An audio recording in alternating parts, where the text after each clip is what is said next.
Ethiopia. Today we'll explore the secret hidden by this incredible mountain.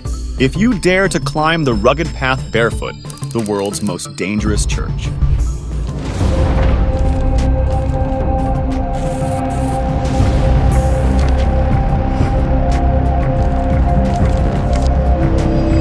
Legend tells us that the church is named after Father Yemata, the priest who dedicated himself to carving the temple into the cliffside 1,500 years ago. Some say he chose this perilous location atop the cliff to escape enemies, while others believe it was an attempt to find true divinity.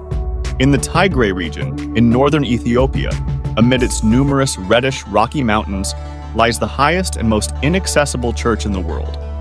The Tigray region, known for its harsh and arid landscapes, is home to a population predominantly composed of the Tigray people. The predominant religion in the region is Ethiopian Orthodox Christianity, which plays a central role in the cultural and social lives of its inhabitants. Despite its ancient origins, it is also the world's most dangerous religious temple because the path leading to it runs through a gorge reaching up to 250 meters in height. It is one of over 100 Rock-Hewn churches in northern Ethiopia, but it stands out as the only one that requires climbing a 800-meter cliff to reach. According to numerous historians, this place originated hundreds of years ago, around the middle of the 5th century, when one of the 9 most important saints who departed from Syria, Constantinople or Rome, known as Saint Abune Yima'eta, decided to bring Christianity to Ethiopia. Ethiopia was the first country in Africa to proclaim itself Christian and the second in the world to adopt the religion officially. The church still serves as an active place of worship, attended by a small group of Ethiopian Orthodox Christian clerics who continue to hold services and rituals in this remote sanctuary. The religious community around Abune keeps the tradition alive, passing on their knowledge and responsibilities from generation to generation, demonstrating the continuity and depth of the Christian faith in the region. For believers of Abune Yima'eta Guh, the journey is entirely worthwhile, as it houses some of the oldest Christian artworks on the planet. The sandstone walls are adorned with portraits of biblical protagonists and representations of their parables. Other paintings depict figures from the Old Testament. The dry air and a lack of humidity have perfectly preserved these works over time.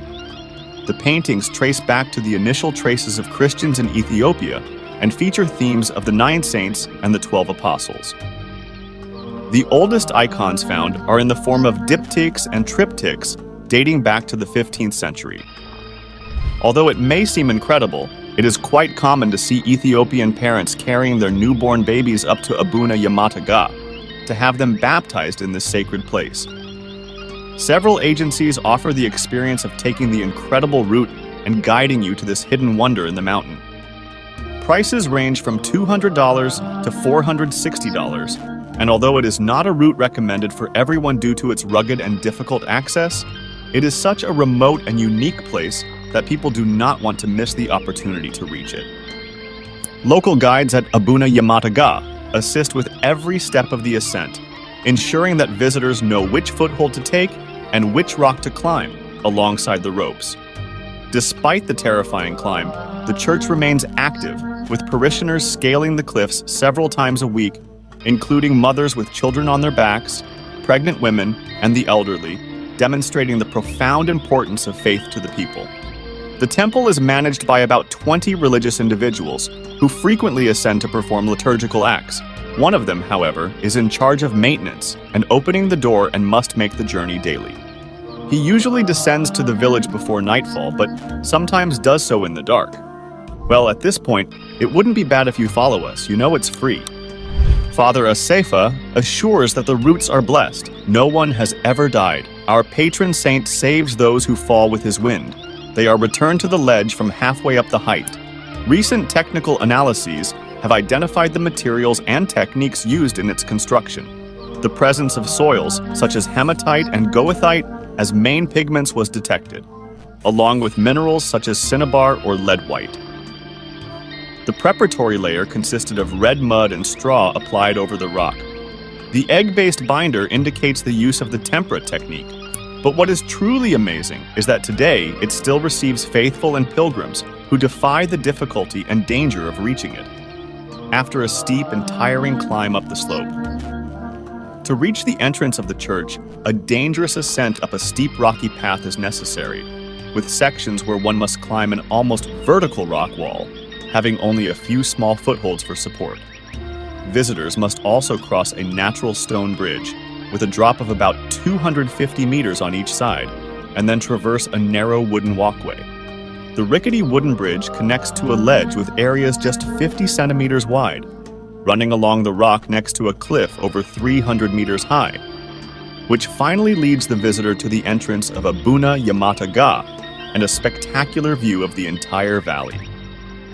At a normal climbing pace, it takes approximately 45 minutes to reach the entrance of the church from the base of the cliff, a journey that incredibly the locals also undertake when taking newborns to Abune Yima'eta Guh to be baptized. In the surroundings, one can also see the tombs where the local monks who have died lie, with the particularity that they are open tombs filled with skeletal remains. Despite this, it is said that no priest has ever fallen from the cliff.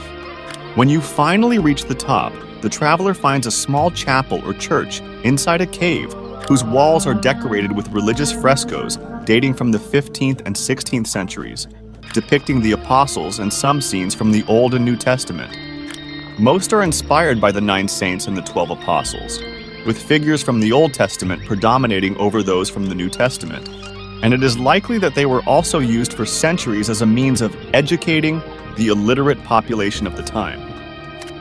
Inside, the church also contains an Orthodox Bible with colorful pages made of goat skin.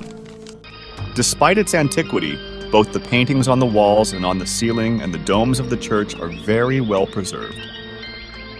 The reason for their excellent preservation is believed to be due to the region's climate, where the dry air and lack of humidity help preserve these frescoes almost in their original state.